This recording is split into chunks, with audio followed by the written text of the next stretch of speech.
Before we begin, take a moment to subscribe to the channel and join our growing community of believers seeking hope, encouragement, and God's truth every day. If these messages strengthen your faith, bring you peace during difficult seasons, or remind you of God's promises when you need them most, subscribing is one of the best ways to support this ministry and help us reach more people with a life-changing message of Jesus Christ. And if this video encourages you today, please consider liking it and sharing it with someone who may need a reminder that God has not forgotten them. Now, let's open our hearts to God's Word and discover what He may be speaking into our lives today. 9 signs God is restoring what you lost. I will restore to you the years that the swarming locust has eaten. Joel 2:25, ESV. Have you ever stood in the quiet of the night and wondered if God can truly restore what you've lost? Perhaps you lost years. Years to sickness. Years to financial hardship. Years to a broken marriage. Years to depression. Years to mistakes you wish you could erase. Or maybe you lost someone you loved. A dream you carried. An opportunity that never came back. Many believers silently carry this burden. They continue attending church. They continue praying. They continue trusting. Yet deep inside they wonder, will God ever restore what was taken from me? The good news of Scripture is this.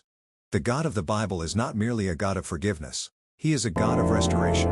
Throughout the pages of Scripture we see Him restoring Job after unimaginable loss, restoring Joseph after betrayal, restoring David after failure, restoring Peter after denial, restoring Naomi after grief, restoring Israel after captivity. And if He did it for them, He can do it for you.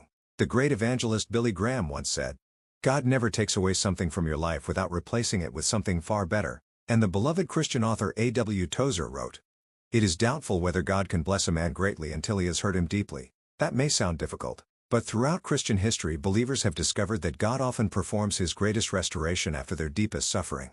Today we're going to explore 9 powerful signs that God may already be restoring what you've lost. Listen carefully, because some of these signs may already be appearing in your life. Sign number 1.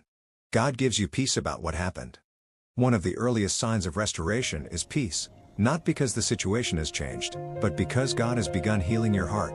For months or years you may have replayed painful memories, the betrayal, the loss, the disappointment, the regret, yet suddenly something changes. You stop reliving the wound every day. The anger loses its power. The bitterness fades.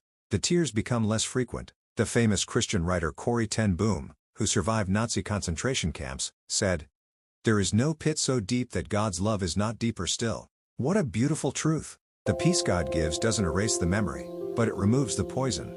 Isaiah 26:3 says, you will keep him in perfect peace whose mind is stayed on you.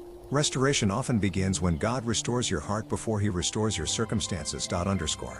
Sign number 2. You start seeing hope again. The enemy wants believers to lose hope, because hopeless people stop expecting miracles, but restoration revives hope. Jeremiah 29:11 declares, for I know the plans I have for you, declares the Lord.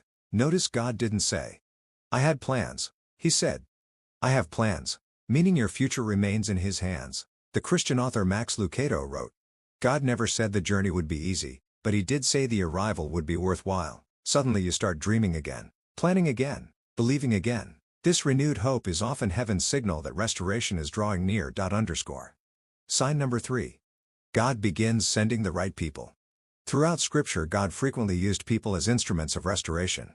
Ruth found Boaz. David found Jonathan. Paul found Barnabas. Moses found Aaron. Many times believers pray for provision, but God sends a person. You meet someone unexpectedly. A mentor appears. A friendship develops. A conversation changes everything. Pastor Charles Stanley often taught, obey God and leave all the consequences to Him. Sometimes one God-ordained relationship can alter the course of your life forever. Pay attention to who God is bringing into your life. They may be part of your restoration story. Sign number 4. Closed doors no longer devastate you. Years ago, every disappointment felt like a disaster. Every rejection felt permanent. Every closed door felt devastating. But now you trust God's sovereignty more deeply. You understand that God sees what you cannot see. Proverbs 3:5-6 says, trust in the Lord with all your heart and lean not on your own understanding. The great preacher Charles Spurgeon said, God is too good to be unkind and too wise to be mistaken. When closed doors no longer destroy your peace, it often means God is preparing better doors ahead. Sign number 5. Small blessings start appearing everywhere. One of the most overlooked signs of restoration is small blessings. A prayer gets answered. A bill gets paid. A new opportunity appears. A burden is lifted. A relationship improves.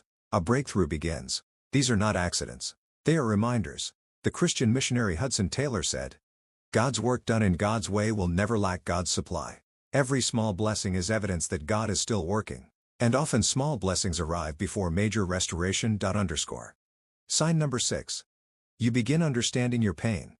Perhaps the most difficult part of loss is not the loss itself. It's wondering why it happened. But restoration often brings understanding. Not always complete understanding, but enough to see God's hand. Romans 8:28 reminds us. And we know that in all things God works for the good of those who love Him. The beloved author C.S. Lewis wrote, "Pain insists upon being attended to. God whispers to us in our pleasures, speaks in our conscience, but shouts in our pains." Sometimes your greatest ministry comes from your deepest wound. Sometimes your greatest testimony emerges from your darkest chapter. Sign number 7. Your faith becomes stronger than your fear. Fear says, "What if it happens again?" Faith says, "What if God is faithful again?" The battle between fear and faith is one every believer understands.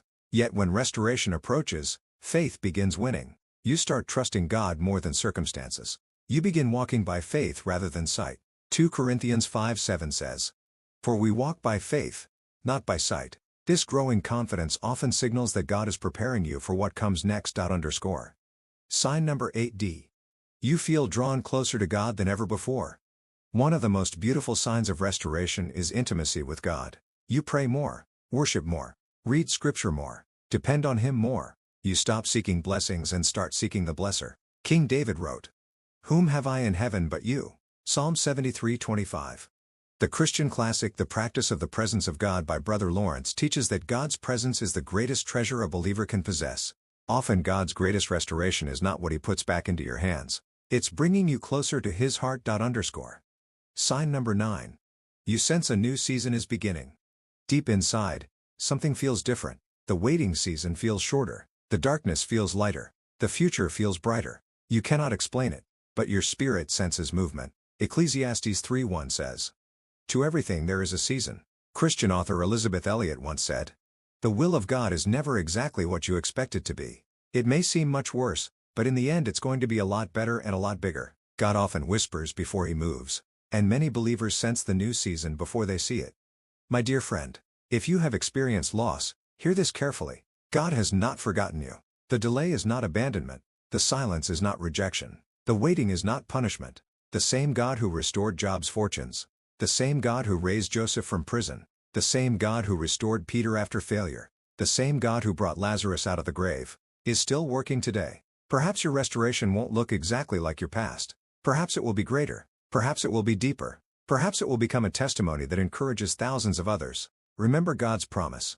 "I will restore to you the years that the locust has eaten." Joel 2:25. Not some years. Not part of the years. The years. The years you cried. The years you struggled. The years you thought were wasted. God can redeem them all. And one day, you'll look back and realize that what seemed like the end was actually the beginning of God's restoration story. Amen.